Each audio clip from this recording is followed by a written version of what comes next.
Everyone, इस video से हम बात करेंगे, सिंस हमारा मेंडेलियन जेनेटिक्स ख़त्म हो गया, हमने आपको dihybrid cross, monohybrid cross, two genes interaction ये सब के बारे में पढ़ लिया। अब हम पोस्ट मेंडेलियन पीरियड के बारे में बात करेंगे। मेंडल जब चले गए, उनके जाने के बाद क्या हुआ, है ना। तो मेंडल जो थे, मैंने आपको बताया था, उनका work it was not accepted by his counter parts. तो क्यों नहीं हुआ? आपका एनसीईआरटी यहाँ से स्टार्ट करता है, chromosomal theory of inheritance, page number 80 से वहाँ स्टार्ट होता है। सबसे पहले वहाँ पे यही दिया हुआ है कि मेंडल जो थे, उनका जो भी ये क्या बोलूँ ऑब्जर्वेशन था, जो भी उनके रिसर्च थे, थ्योरीज थे, उनको उनके काउंटर पार्ट्स ने एक्सेप्ट नहीं किया।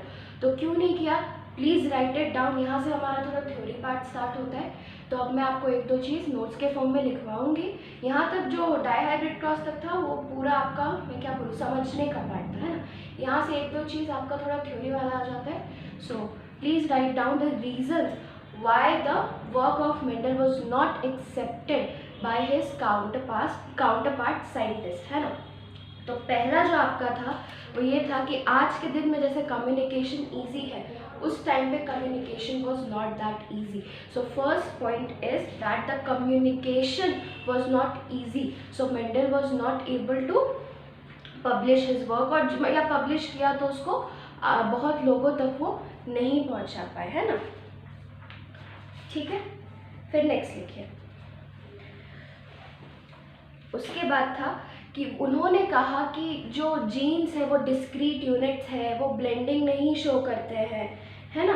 तो ये भी उनके मतलब कि जैसे उनके काउंटर पार्ट थे डार्विन। आप जब इवोल्यूशन पढ़ेंगे तो आप पढ़िएगा कि डार्विन जो थे वो भी लगभग सेम पीरियड में इवोल्यूशन का थ्योरी दिए थे जब मेंडल ने इनहेरिटेंस का थ्योरी दिया था, है ना। इवोल्यूशन आप समझते हैं, टाइम के साथ जो चेंजेस हुए ऑर्गेनिज्म में, दैट इज कॉल्ड इवोल्यूशन। तो जो डार्विन थे वो भी उसी समय के लगभग उसको ये दिए थे, ठीक है। अब उसके बाद जब उन्होंने, डार्विन का क्या था कि उनका फिजिकल आपका क्या बोलूँगा प्रूफ था कि हाँ इवोल्यूशन हो रहा है, पर मेंडल ने बस थ्योरी लिख के दे दी, है ना। और वो डिस्क्रीट होते हैं और कंटिन्यूअस ऐसे वेरिएशंस क्रिएट होता रहता है। This was not accepted by his counterpart. So write down his concept of stable unblending discrete units और फैक्टर्स, है ना, डिड नॉट फाइंड एक्सेप्टेंस, ठीक है, for continuous variation seen in nature, है ना। इतना सारा वेरिएशन हम लोग को नेचर में मिल रहा है, मैं डिफरेंट हूँ, आप डिफरेंट है, और इन्होंने कहा कि जो भी मेरे कैरेक्टर्स होते हैं, या जो कैरेक्टर्स है मेरी सॉरी जो भी मेरे फैक्टर्स होते हैं, ये एकदम अलग अलग होते हैं, कोई ब्लेंडिंग नहीं शो करते। तो क्वेश्चन उन्होंने उनके काउंटर पार्ट्स ने क्या उठाया? क्वेश्चन उन्होंने उठाया कि जब इतना अलग अलग होता है, इतना डिस्क्रीट होता है, कोई ब्लेंडिंग नहीं शो करता है, तो फिर इतना वेरिएशन मेरे को नेचर में कैसे दिखता है, ठीक है। चलिए थर्ड पॉइंट पे आते हैं। थर्ड पॉइंट यही है कि उन्होंने मैथमेटिकल डेटा बायोलॉजी में लगाया था। ये मैंने पहले भी आपको बताया। उनके काउंटर पार्ट्स ने क्या बोला? उन्होंने बोला तुम भागो यहाँ से, है ना, कहाँ बायोलॉजी में मैथमेटिक्स घुस आ रहा है। So third point is write down he used mathematical and statistical analysis. He used mathematical and statistical analysis to explain biology, ठीक है, which got unaccepted, है ना। उसके बाद फोर्थ पॉइंट लिखिए। फोर्थ पॉइंट ये था कि उन्होंने कहा तो कि कुछ फैक्टर्स होते हैं जो कि आपका ये कैरेक्टर्स को कंट्रोल करते हैं ना, कुछ फैक्टर्स होते हैं जो आपका हार्ट रेट को कंट्रोल करते हैं, लेकिन कोई वो इसका प्रूफ नहीं दे पाया, उन्होंने बस थ्योरी दे करके छोड़ दिया, है ना।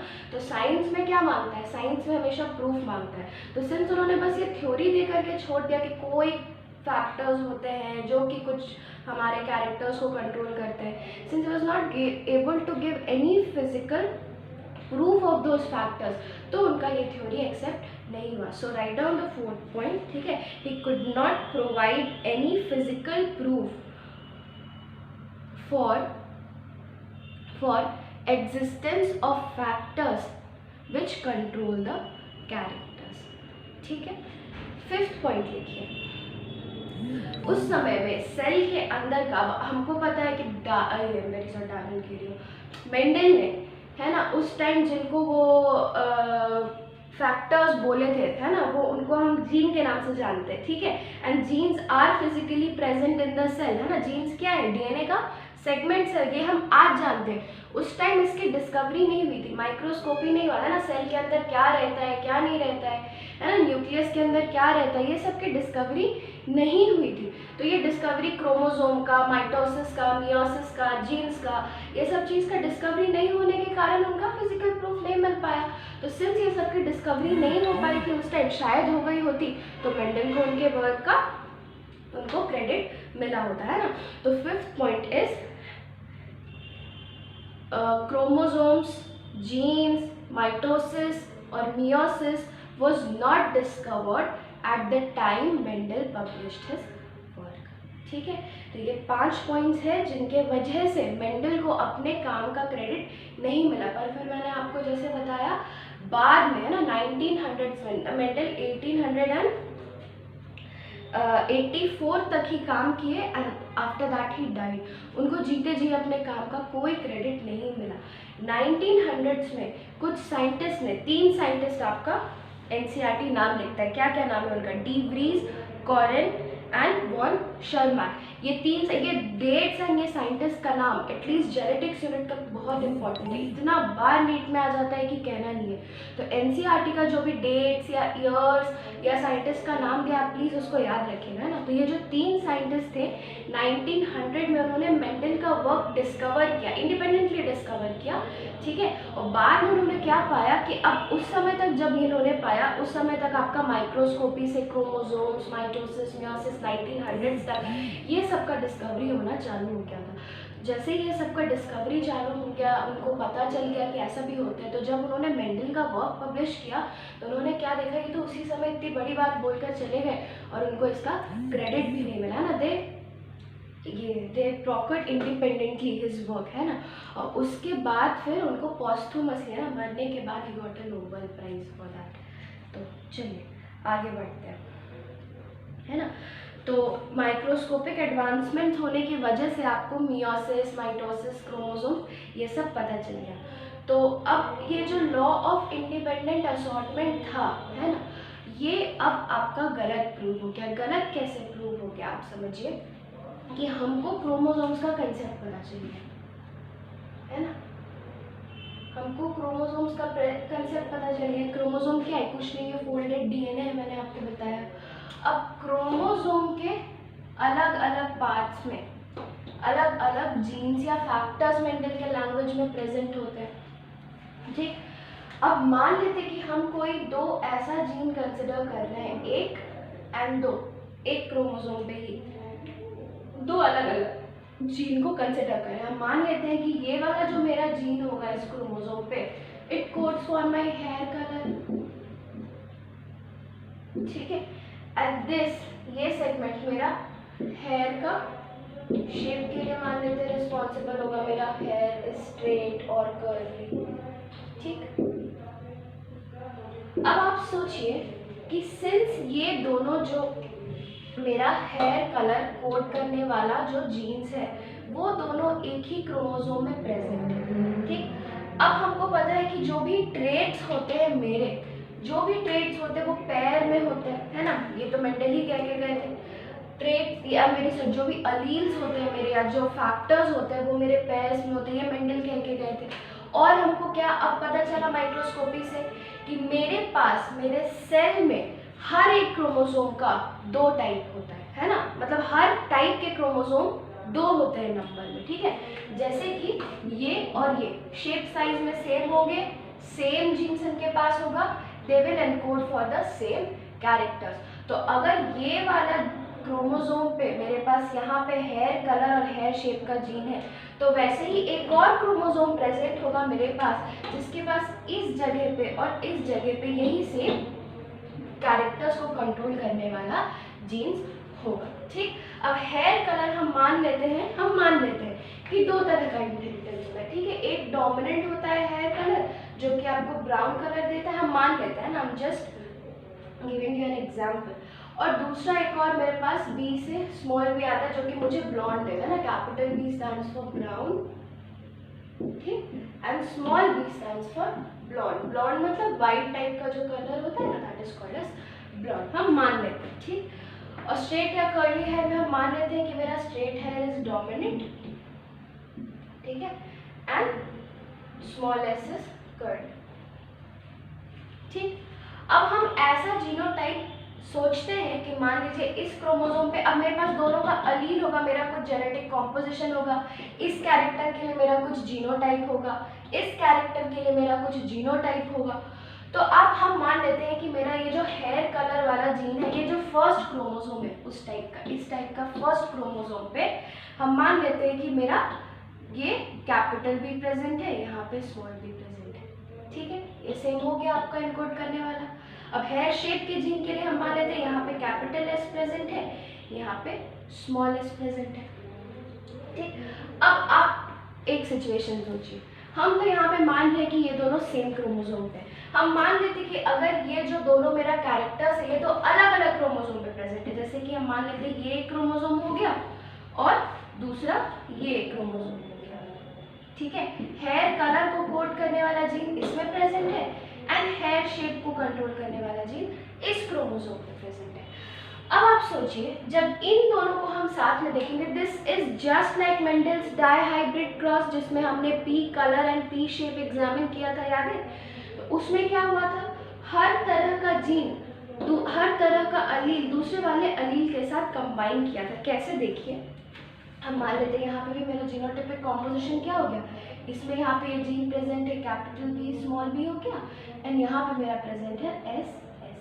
तो अब सोचिए अब आपका गैमेट्स कैसा बनेगा. जब आपका गैमेट बनेगा तो पहला तो ये बी इस एस के साथ कंबाइन कर सकते हैं ना, डाइहाइब्रिड क्रॉस आप एकदम याद करिए, ठीक है. फिर ये भी आपका स्मॉल एस के साथ कंबाइन कर सकता है, स्मॉल भी आपका कैपिटल एस के साथ कंबाइन कर सकता है ना, एंड स्मॉल भी आपका स्मॉल एस के साथ कंबाइन कर सकता है. ये चार तरह के आपको गैमेट्स मिले, इक्वल प्रोपोर्शन में मिले. लेकिन जब हम सोचते हैं कि मेरा ये जो दो जीन है दोनों एक ही क्रोमोसोम पे प्रेजेंट है, तब क्या होगा, है ना, तब क्या होगा. तो अब आप देखिए कि ये जो डोमिनेंट वाला अलील है हेयर कलर के लिए, this is linked with the dominant allele of hair shape, है ना. तो अब जब गैमेट बनने के लिए ये दो क्रोमोसोम अलग होंगे, है ना, मैं आपको भी रिवाइज करवाऊंगी कैसे रेप्लिकेशन होके कैसे क्रोमोसोम्स अलग होते हैं. इतना तो अभी के लिए जानो कि जो दो क्रोमोसोम होते हैं गैमेट फॉर्मेशन के टाइम पे अलग होते हैं. जस्ट लाइक मेंडल ने कहा था कि जो मेरे फैक्टर्स पेयर में प्रेजेंट होते हैं गैमेट फॉर्मेशन के टाइम पे दे सेग्रीगेट, है ना. अब हम माइक्रोस्कोपी के चलते क्या जानते हैं कि ये जो दो क्रोमोसोम होते हैं ये दोनों अलग हो जाते हैं, है ना, दो अलग अलग सेल में, मियोसिस में. I will make you revise it right now, ठीक है. तो अब ये जो कैपिटल बी वाला मेरा ब्राउन वाला है, this has got linked with the dominant character, dominant allele of hair shape. तो अब आप सोचिए क्या ये बी वाला कभी इसके साथ कंबाइन कर पाएगा, है ना, ऐसे केस में नहीं कर पाएगा. तो आपको गैमेट्स हमेशा कैसा मिलेगा, बी के साथ ऐसे मिलेगा एंड बी के साथ स्मॉल ऐसे मिलेगा, है ना. तो इसी चीज को जब मेरा कोई दो जीन, है ना, एक ही क्रोमोसोम पे प्रेजेंट होते हैं, उसके चलते क्या होता है कि जब वो दो क्रोमोसोम्स अलग होते हैं वो दोनों जीन वो दोनों अलील एक साथ ही दूसरे गैमेट में चले जाते हैं. इसकी वजह से ये दोनों हमेशा एसोसिएटेड रह जाते हैं और इसी एसोसिएशन को हम लिंकेज कहते हैं, ठीक है. हम अभी आगे और बताएंगे, आपको आगे और अच्छे से समझ आएगा. इसके पहले हम थोड़ा सा आपको याद दिलाते हैं मियोसिस का प्रोसेस, है ना, वो बताऊंगी तो समझने में और ज़्यादा आसान होगा. चलिए थोड़ा सा हम मियोसिस रिवाइज करते हैं. क्लास 11 में आपने पढ़ चुका है मियोसिस.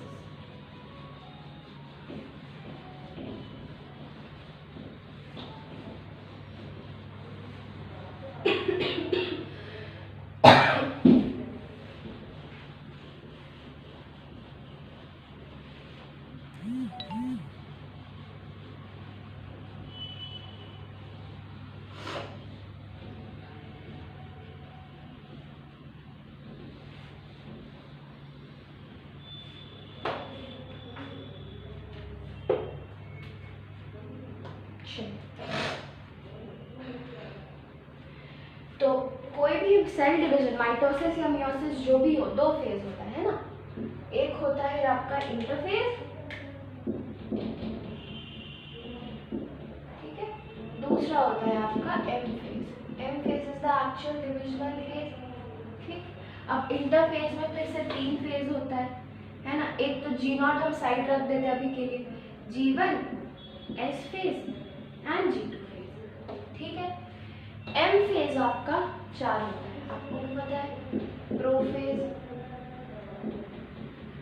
मेटाफेज,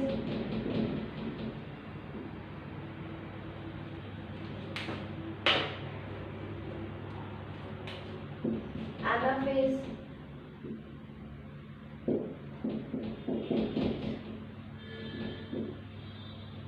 ठीक है। चलिए,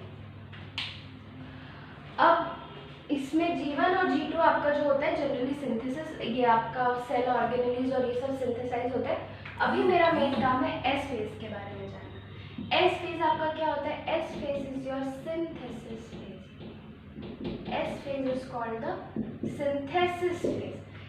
सिंथेसिस फेज में क्या होता है, अब हम थोड़ा सा सेल के ऊपर आते हैं, है ना। मान लेते हैं एक सेल का न्यूक्लियस है ना, this is not a cell, हम मान लेते चलिए ये सेल का न्यूक्लियस है, दिस इज योर सेल, ठीक। अब इस सेल के न्यूक्लियस में क्रोमोसोम्स होंगे, ठीक है, बड़े छोटे, देयर विल बी क्रोमोसोम्स, है ना।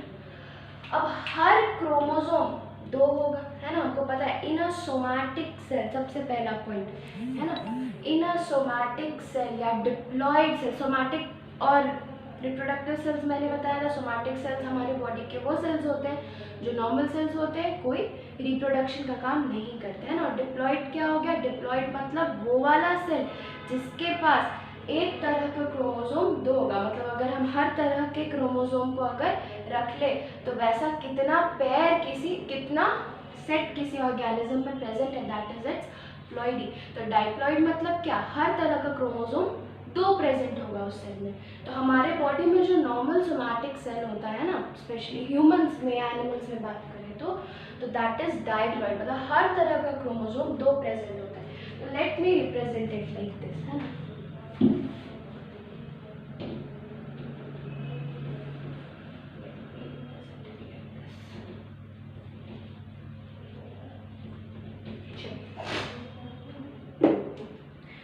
अभी के लिए मानते हैं कि हम ऐसे ऑर्गेनिज्म का सोमैटिक सेल ड्रॉ कर रहे हैं जिसके पास 2 पेयर ऑफ क्रोमोसोम है ना, डिप्लॉइड सेल है और 2 अलग अलग तरह का क्रोमोसोम है, ठीक है। 2 अलग तरह का 2 पेयर ऑफ क्रोमोसोम होगा। क्या मतलब हुआ कि उनके पास 4 क्रोमोसोम है और हर एक क्रोमोसोम 2 तरह का है ना, since it is a diploid cell. तो हम मान लेते हैं कि ये एक क्रोमोसोम हो गया जिसको मैं रेड से रिप्रेजेंट कर दे रही हूँ, ठीक। और आपका ग्रीन कलर का दूसरा क्रोमोसोम हो गया, ठीक है। ये 2 तरह के आपके क्रोमोसोम सेल में प्रेजेंट है। और ये क्रोमोसोम्स है क्या? ये क्रोमोसोम्स कुछ नहीं है, these chromosomes are just DNA, है ना। ये डीएनए डीएनए एकदम सुपर कॉइल्ड हो गया है ना, सुपर फोल्डेड हो गया है। अब नॉर्मली सेल जैसे ही सेल साइकिल में घुसा, सेल साइकिल में क्यों घुसता है? सेल साइकिल में घुसता है क्योंकि सेल को डिवाइड करना रहता है। सेल क्यों डिवाइड करता है? सेल डिवाइड करता है because of disturbance between the nucleoplasm to protoplasm ratio. अब इससे ज़्यादा मैं अभी नहीं बोलूँगी क्योंकि ये 11 का पार्ट है। अब ये जो एस फेज होता है, इस एस फेज में जैसे ही सेल घुसता है, सिंथेसिस फेज में जैसे ही सेल घुसता है, इसका मतलब ही यही होता है कि डीएनए आपका रेप्लिकेट करता है ना। एस फॉर सिंथेसिस, सिंथेसिस किस चीज़ का? This is the synthesis of DNA का सिंथेसिस होता है। डीएनए का सिंथेसिस करने का क्या जरूरत है? तो डीएनए सिंथेसिस करने का जरूरत यह है कि हम मान लेते हैं माइटोसिस हो रहा है। तो माइटोसिस कैसा सेल डिवीजन होता है? Mitosis is the type of cell division in which the number of chromosomes remain the same in daughter cells. Daughter cell के पास क्रोमोसोम नंबर सेम रह जाए पेरेंट के जैसा, उस टाइप के सेल डिवीजन को हम माइटोसिस कहते हैं। अब मेरे पास है, मेरे एक सेल में, ह्यूमन के एक सेल में कितना क्रोमोसोम होता है? ह्यूमन के एक सेल में 23 पेयर ऑफ क्रोमोसोम होता है। अब ये सेल जब 2 में आपका डिवाइड करेगा तो अब 23 पेयर ऐसे ही अगर डिवाइड कर गया तो 23 दोनों में आधा हो जाएगा, है ना। ऐसा होना नहीं चाहिए। वो सेल को अपना नंबर रिटेन करना चाहिए। तो नंबर रिटेन करने के लिए क्या करता है, जो भी डीएनए है, जो भी क्रोमोसोम है, सबसे पहले रेप्लिकेट कर जाता है ना। रेप्लिकेट कर गया तो 2 बन गया स्ट्रक्चर में, और 2 बनने के बाद जब 2 हो गया तो एक एक हर तरह का दोनों सेल में बट गया। दोनों सेल में जब रेप्लिकेट करने के बाद 2 सेल में बटा तो आपका दोनों सेल में वापस से पेरेंट के जैसा क्रोमोसोम नंबर आपका आ गया, है ना। तो एस फेज में इसीलिए डीएनए या क्रोमोसोम को रेप्लिकेट किया जाता है, डबल किया जाता है, या फिर डीएनए को सिंथेसाइज किया जाता है, ठीक है। तो अब ये जो क्रोमोसोम है या डीएनए है, ये इस तरीके से डबल हो जाता है ना, it gets double, it gets double.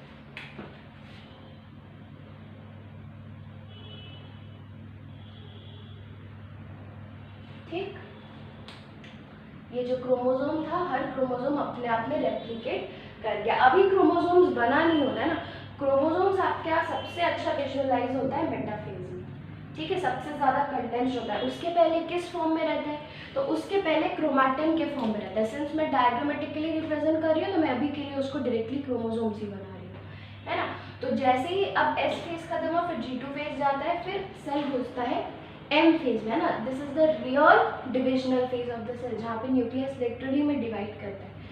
सबसे पहले प्रोफेज में उसका कंडेंसेशन होना स्टार्ट होता है ना, क्रोमैटिन फाइबर्स का क्रोमोसोम बनने स्टार्ट होता है।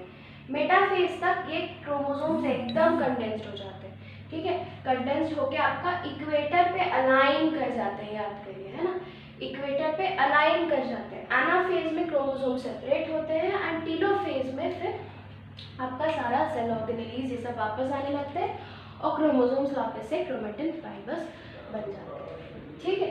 तो अब मेरा ये जो मेन एम है, मेरे को आपको मेनली माइटोसिस बताना है ना, आपको मेरे को मेनली मियोसिस रिवाइज कराना है। तो मियोसिस में एम फेज में ये जो 2 होता है, उसमें सबसे पहले 2 एम फेज होता है ना, मियोसिस 1 एंड मियोसिस 2। मियोसिस 1 में भी ये सारा फेज होता है, मियोसिस 2 में भी ये सारा का सारा फेज होता है, ठीक है। तो इसको हम prophase 1, metaphase 1, anaphase 1 and telophase 1 ऐसे बोलते हैं, 2 भी इसी तरीके से बोलते हैं। अब मियोसिस में होता क्या है, मियोसिस आपके बॉडी में क्यों होता है, तो मियोसिस आपके बॉडी में होता है गैमेट्स बनाने के लिए, ठीक है। गैमेट्स बनाने के लिए क्या होता है कि meiosis is the type of cell division जिसमें कि आपका सेल का डॉटर सेल्स ऐसा प्रोड्यूस हो जिसमें कि क्रोमोसोम नंबर हाफ हो जाए, ठीक है। ये हाफ करने का क्या मतलब है, हाफ क्यों करना है, हाफ इसलिए करना है कि जब सेक्सुअल रिप्रोडक्शन होता है, मेरे को एक सेल मेरे मदर से मिलता है, एक सेल फादर से मिलता है ना, तो दोनों से अगर मेरे को 46 मिलेगा तो क्या होगा, वो डबल हो जाएगा जाइगोट में या इसमें। तो मेरे को अल्टीमेटली 46 क्रोमोसोम या 23 पैर ही रिस्टोर करना है। तो नेचर ने क्या उपाय निकाला, नेचर ने निकाला कि मेरे हर सेल में हर एक क्रोमोसोम 2 प्रेजेंट है, हर तरह का क्रोमोसोम 2 नंबर में प्रेजेंट है। क्यों ना हम एक ऐसा सेल बनाए सिर्फ रिप्रोडक्शन के लिए जिसमें कि एक तरह का क्रोमोसोम जो 2 प्रेजेंट है, हर सेल में एक तरह का एक ही क्रोमोसोम प्रेजेंट हो। तो वो एक हमको मदर से मिल गया, एक उसी तरह का फादर से मिल गया, तो मेरा क्या हो गया, जाइगोट में नंबर रीस्टोर हो गया, ठीक। तो मियोसिस एक टाइप का सेल डिवीजन है जिसमें आपका नंबर क्रोमोसोम्स का डॉटर सेल में आधा हो जाता है, ठीक। अब मियोसिस में आप सोचिएगा कि मैम हर तरह का 2 क्रोमोसोम है, क्यों ना हम ऐसे ही डिवाइड कर दें, है ना, एक क्रोमोसोम इसमें डाल दे, एक क्रोमोसोम दूसरे सेल में डाल दे, ऐसा नहीं होता है। सिंस जैसे माइटोसिस में भी सेल डिवाइड करने के लिए सेल को एस फेज से होके गुजरना पड़ता है, उसी तरीके से मियोसिस में भी सेल को एस फेज से होके गुजरना पड़ता है। एस फेज से गुजरने के चलते क्या होता है, एक तो ऐसे ही मेरे को ये जो 2 क्रोमोसोम था मेरा, हम एक बार ये हटा देते हैं ना, ये जो 2 क्रोमोसोम था, हम पहले क्या कर सकते थे, इनको ही 2 सेल में डायरेक्टली भेज सकते थे, है ना, एक इस सेल में दूसरे में एक दूसरे में, ऐसा हुआ नहीं। एक तो मेरे को इसको अलग करना था, अलग तो हुआ नहीं, उसके साथ क्या हो गया, रेप्लिकेट हो गया और 4 बन गया, है ना। अब ये रेप्लिकेट होके सिंस 4 बन गया, ठीक है। तो अब आप सोचिए कि इसीलिए आपका 2 मियोसिस होता है ना, पहला में क्या किया जाता है, पहला में ये दोनों को अलग किया जाता है, इसको एक सेल में भेजा जाएगा एंड ये वाले को एक सेल में भेजा जाएगा, उसको मियोसिस 1 बोलते हैं। मियोसिस 2 में क्या होता है, फिर वो सेल वापस से, जैसे ये वाला जिस सेल पे गया फिर से वो सेल 2 में डिवाइड करेगा और फिर इसको अलग करके एक सेल में भेजा जाएगा एंड इसको फिर दूसरे सेल में भेजा जाएगा। इसीलिए मियोसिस से हमेशा 4 सेल प्रोड्यूस होते हैं, लेकिन माइटोसिस से आपके सिर्फ 2 सेल प्रोड्यूस होते हैं। ठीक, इतना बताया मैंने क्यों, इतना बताया मैंने आपको 2-3 वर्ड समझाने के लिए। सबसे पहला हम जानते हैं होमोलोगस क्रोमोसोम्स, है ना, मैं फिर से रिवाइज करा रही हूँ। होमोलोगस क्रोमोसोम, होमोलोगस क्रोमोसोम किसको बोलते हैं, वो क्रोमोसोम, है ना, हम ये एक और दूसरा ये एक, वो क्रोमोसोम जो आपका एक ही टाइप का क्रोमोसोम जो होता है सेल में 2, उसको हम लोग होमोलोगस क्रोमोसोम बोलते हैं। ये दोनों होमोलोगस क्रोमोसोम हो गए, ये दोनों होमोलोगस क्रोमोसोम हो गए। ठीक है, इन दोनों को कंपेयर करेंगे, ये अलग अलग क्रोमोसोम्स है, इनको हम हेटेरोलोगस क्रोमोसोम्स बोलेंगे, इनको हम हेटेरोलोगस, जो कि अलग अलग कैरेक्टर्स के लिए कंट्रोल करें, अलग अलग आपके क्रोमोसोम्स के। ठीक, दूसरा आते हैं हम आपका sister chromatids and non sister chromatids, है ना। सबसे पहले जानते हैं सिस्टर क्रोमैटिड्स। तो ये जो क्रोमोसोम था आपका, ये क्रोमोसोम जब रेप्लिकेट किया तो साथ में जुड़ा हुआ एक और क्रोमोसोम बन गया, उसको भी हम क्रोमोसोम नहीं बोलते, उसको हम क्रोमैटिड बोलते हैं। तो ये जो डीएनए था, डीएनए रेप्लिकेट किया पर अभी तक अलग नहीं हो पाया, तो वो डीएनए जब तक एक साथ रहता है उनको हम क्रोमैटिड्स बोलते हैं। तो एक क्रोमोसोम के पास आपका 2 क्रोमैटिड हो गया, ये 2 क्रोमैटिड जैसे ही अलग होगा बाबू, ये 2 क्रोमैटिड जैसे ही अलग होगा ये इंडिपेंडेंट क्रोमोसोम्स बनेगा। ठीक है, अब आप सोचिए कि ये वाला जो क्रोमोसोम था, है ना, ये इसमें से एक डीएनए स्ट्रैंड रेप्लिकेट करके दूसरा बनाया, ये दोनों एकदम आइडेंटिकल होगा, है ना, क्योंकि ये रेप्लिकेट करके बनाया। ठीक है, तो ऐसे वाले क्रोमोसोम्स को हम बोलेंगे सिस्टर क्रोमैटिड्स, क्योंकि ये एक ही क्रोमोसोम का रेप्लिकेशन है, एकदम सेम टू सेम क्लोन है।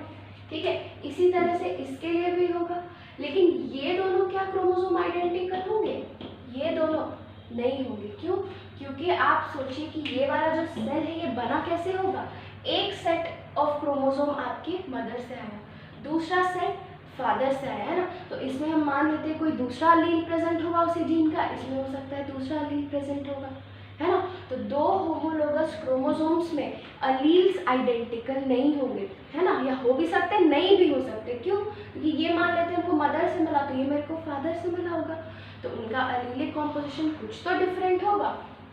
अब इस डिफरेंट होने की वजह से क्या होता है, मैं यहाँ पे बना रही हूँ बराबर के, हाँ, दैट हैज बिकम वेरी, ठीक है, ठीक है। तो हम मान लेते हैं ये दोनों तो आपके सिस्टर क्रोमैटिड्स हो गए, है ना, ये दोनों और ये दोनों सिस्टर हो गए। क्यों, क्योंकि इसी क्रोमोसोम का रेप्लिकेशन है, ये भी इसी डीएनए स्ट्रैंड का रेप्लिकेशन है। लेकिन ये दोनों, है ना, क्या ये दोनों आइडेंटिकल होंगे, नहीं होंगे, क्योंकि इनमें अलग अलग अलील्स भी हो सकता है, क्योंकि एक अगर मेरे को मदर से मिला है तो दूसरा मेरे को फादर से मिला होगा, इनका एलिलिक कॉम्पोजिशन डिफरेंट हो सकता है। तो ऐसे क्रोमोसोम्स को, है ना, जो कि होते तो होमोलोगस है, बट सिंस ये अलग अलग पेरेंट्स से मेरे को मिलते हैं, इसके चलते इनका एलिलिक कॉम्पोजिशन डिफरेंट हो सकता है, अलील्स उन जीन्स के डिफरेंट हो सकते हैं, इनको हम बोलते हैं नॉन सिस्टर क्रोमैटिड्स, इनको हम बोलते हैं नॉन सिस्टर क्रोमैटिड्स। ठीक है ना, इतना समझ आया। अब आपका प्रोफेज 1 में क्या होता है ना, मतलब मियोसिस 1 का प्रोफेज 1 में, ठीक है, हम आते हैं और अब हम थोड़ा सा और कुछ देखते हैं कि हम मान लेते हैं कि इसमें 2 जीन्स मेरा प्रेजेंट है ना, हेयर कलर और हेयर शेप ही ले लेते हैं। हम मान लेते हैं कि ये वाला जो क्रोमोसोम था उसमें कैपिटल बी प्रेजेंट था, है ना, फॉर ब्राउन है, तो ऑब्वियसली ये रेप्लिकेट किया तो इसके सिस्टर क्रोमैटिड में भी कैपिटल बी ब्राउन कलर ही होना चाहिए। और शेप के लिए हम मान लेते हैं डोमिनेंट था, स्ट्रेट शेप था, तो सिंस ये रेप्लिकेट किया यहाँ पे भी कैपिटल एस ही होना चाहिए। हम मान लेते हैं जो मेरे को फादर से मिला उनका हेयर ब्लॉन्ड था, ठीक है, तो एक क्रोमोसोम मेरे को ऐसा मिल गया जो कि ब्लॉन्ड था, दोनों में स्मॉल भी होगा, आप समझ चुके हैं कि यहाँ पे हम मान लेते हैं दोनों में स्मॉल एस होगा। ठीक, अब अगर दोनों का दोनों जीन्स एक ही क्रोमोसोम में है, ठीक है, तो ये वाला हमेशा इसके साथ एसोसिएटेड होना चाहिए, ये वाला हमेशा इसके साथ एसोसिएटेड होना चाहिए। तो इसका मतलब क्या है, मेरे को हमेशा ब्राउन हेयर के साथ स्ट्रेट हेयर ही मिलेगा और हमेशा ब्राउन हेयर के साथ मेरे को कर्ली हेयर ही मिलेगा। पर ऐसा नहीं होता, एक ही क्रोमोसोम में होने के बाद भी मेरे को बी के साथ एस गैमेट में और बी के स्मॉल बी के साथ स्मॉल एस तो मिलता ही है, उसके साथ मेरे को कैपिटल बी के साथ स्मॉल एस भी मिलता है और स्मॉल एस के साथ कैपिटल एस भी मिलता है ना। स्मॉल बी के साथ मेरे को कैपिटल एस भी मिलता है। ऐसा क्यों? ऐसा is because of crossing over. ऐसा is because of crossing over, है ना।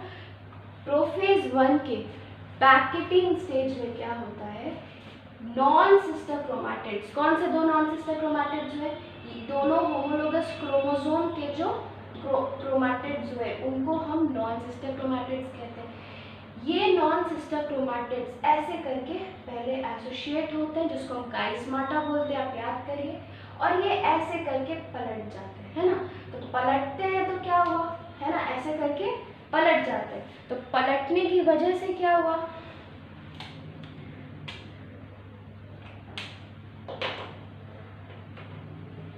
है ना, पलटने की वजह से क्या हुआ, कुछ ऐसा बन गया। आप देखिए,